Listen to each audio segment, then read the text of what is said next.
سلام دوستان، صبحتون بخیر. چه خبر؟ حال احوالتون؟ امروز صبح زود بیدار شدم. البته به اجبار بیدار شدم، یه کاری داشتم دیگه. الان بیکارم، گفتم چه کار کنم چه کار نکنم. یه شیرینی تو این استاد دیدم، گفتم برم درستش کنم ببینیم چی میشه. مواد لازمشم که فقط 3 تا زرده تو سفیده تخم مرغ، وانیل، اینم پودر نارگیله و یه لیوان شکر. بریم که درستش کنیم. امیدوارم که خوب در بیاد. خب 3 تا سفیده تخم مرغ به شکر اضافه میکنم. بعد اینجا گفته که همش بزنین. حالا منم هم میزنم.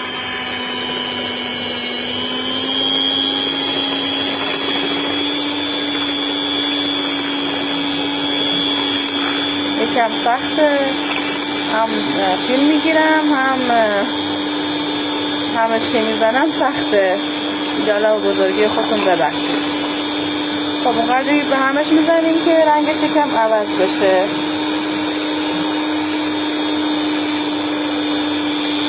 برم ببینم چجوری شد.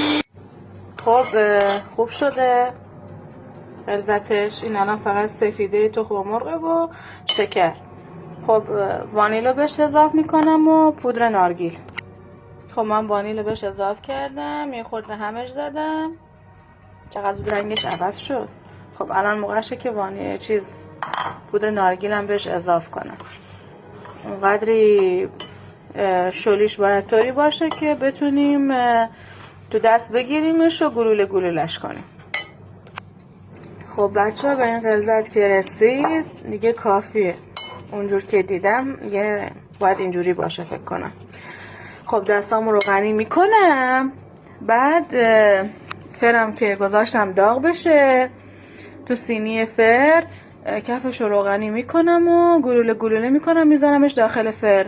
اونجور که گفته بود فکر کنم یه ربع ساعتی طول میکشه تا درست بشه. خب حالا من میرم گلوله گلولش میکنم، نشونتون میدم.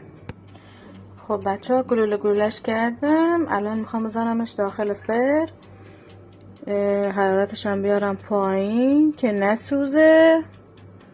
میذارمش رو، البته خودش خود نگفته بود ولی من میذارمش رو ساده نمیدونم چنده، حالا هرچی دیگه نمیذارم داخل ببینم چی میشه. اگه خوب در بیاد همیشه درست میکنم. خب کم کم تا بره یه ربع ساعت دیگه درست بشه فعلا. وای بچه ها چه پفی کردن الان، من نمیدونم چجوریه. خب میذارم به دمای محیط برسه که یکم خودشو بگیره.